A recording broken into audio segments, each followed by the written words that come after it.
কালিউবি কিতাবের মধ্যে আছে।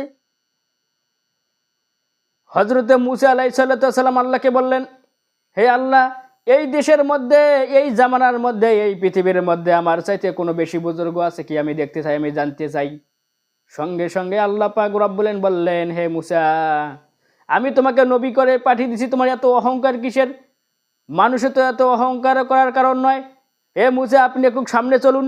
সামনে চলতে চলতে চলতে বহু দূর পর্যন্ত চলে গিয়েছিলেন। এমন সময় রাস্তার পথিমধ্যে দেখতে পেলেন একটা বিরাট বড় লম্বা মোটা পাথর, তিনি স্তব্ধ হয়ে দাঁড়ালেন। এ কি ব্যাপার? আশ্চর্যজনক ঘটনা।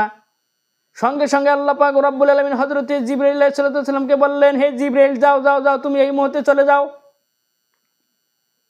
মুসা আলাইহিস সালামকে জানে দাও, তার হাতে যে লাঠি আছে, লাঠিটা দিয়ে একটু ঠোকা মারবে, ওই পাথরটিকে ঠোকা মারবে।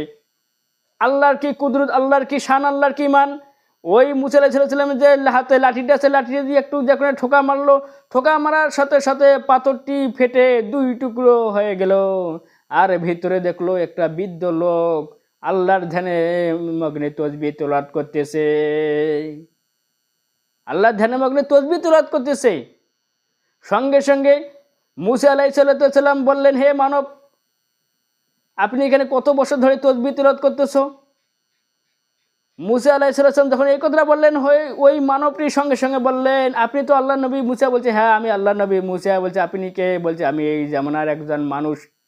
বলছে, আপনি এখানে কত বছর ধরে তসবিহ তেলাওয়াত করতেছো? বলছে, আমি এখানে 450 বছর ধরে তসবিহ তেলাওয়াত করতেছি। বলছে, আপনার যে এই যে সামনে খাবারগুলি কোথা থেকে এসে? বলছে, এটা জান্নাতের খাবার, যখন সময় হয়ে যায় আমার এখানে জান্নাতের খাবার এসে পৌঁছে দেয়। জোরে বললেন না সুবহানাল্লাহ। ভাইরে আমার,